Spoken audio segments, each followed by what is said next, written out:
हमारी दावत पर हमेशा तशरीफ़ लाते हैं। बहुत शुक्रिया हज़रत शाह।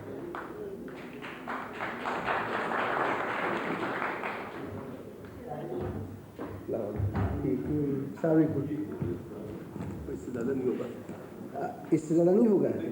आप हैं तो इससे ज़्यादा हो ही जाएगा। ये कह रहे जी इससे ज़्यादा नहीं होगा, तो मैं ऐसे कुछ करता हूँ। हम जो माइक से खेलते रहते हैं। चलिए ऐसा कर लेते हैं,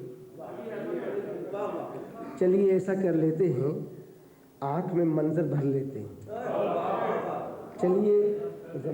चलिए ऐसा कर लेते हैं, आँख में मंजर भर लेते हैं। जी मैं आपका फ़ोटो खिंचा दूंगा, फिक्र न करें, बड़े खूबसूरत अंदाज में, मौका दें मुझे। चलिए ऐसा कर लेते हैं, आँख में मंजर भर लेते हैं। मर मर के जीना भी क्या है, जीते जी ही मर लेते हैं।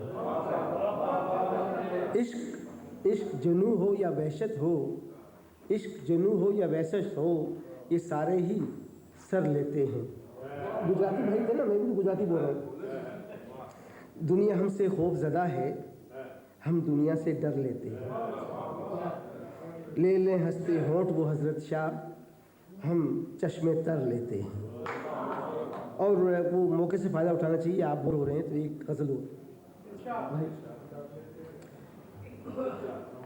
कब मौसम एहसान करेगा, कब मौसम एहसान करेगा, फूल को खुशबू दान करेगा। कब मौसम एहसान करेगा, फूल को खुशबू दान करेगा। रंग उड़ा देगा आँखों के, आईना हैरान करेगा। मुझको ख्वाब दिखाने वाला मेरा ही नुकसान करेगा। सब मतलब के संगी साथी, सब मतलब के संगी साथी, हज़रत किस पर मान करेगा। कब मौसम एहसान करेगा, फूल को खुशबू दान करेगा। हम तो असल में सुनने आए हैं हमारे मोहतरम बुज़ुर्गों को, और यही हमारी ख्वाहिश है।